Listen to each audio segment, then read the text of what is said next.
Hey, what's up, YouTubers? Thanks for tuning in to Hognose One. So a new project is upon us. I've been working on a new project called Project Red.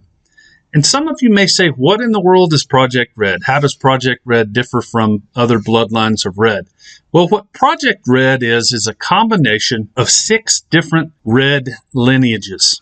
I've combined wild bloodline reds, shadow reds that have the burgundy saddles, extreme reds, purples, raging red, and phoenix, and have come up with what I believe to be arguably one of the best red lines available just based on genetic diversity and expression.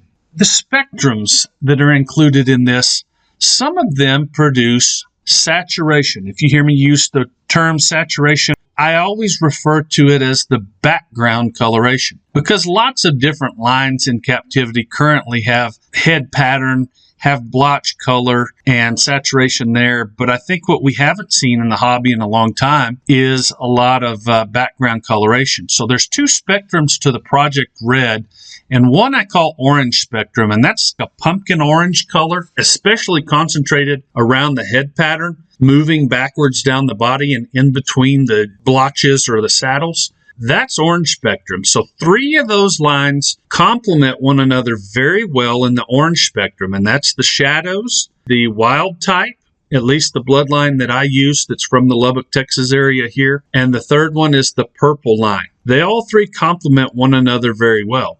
And curiously enough, on many of the examples, when you cross back 2 of the orange saturation or orange spectrum animals, then you start to get red saturation or red spectrum animals. So it's pretty cool. But those that have produced the reddest animals, which I consider red spectrum, the combo that produced the reddest animals, come from extreme red bloodline, it comes from raging bloodline, and from phoenix bloodline. So these 3, when they're combined, really have a strong concentration or saturation, especially on the background coloration. Sometimes it's an overall coloration that almost matches from background to saddle, which for a hognose snake is pretty unusual. It looks almost, in a lot of cases, more like an eastern hognose would. We see a lot of really rich blood red hognose snakes in some of the eastern varieties, especially in coastal areas. Really neat animal.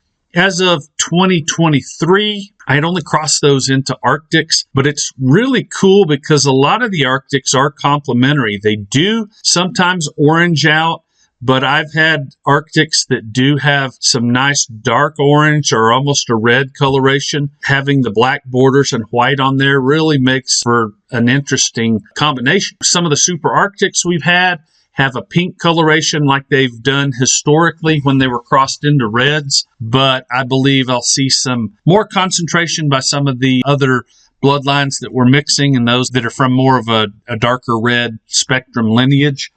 Some other complementary genes are sable. I think some of the other ones we may see that I have not tried yet is hypo.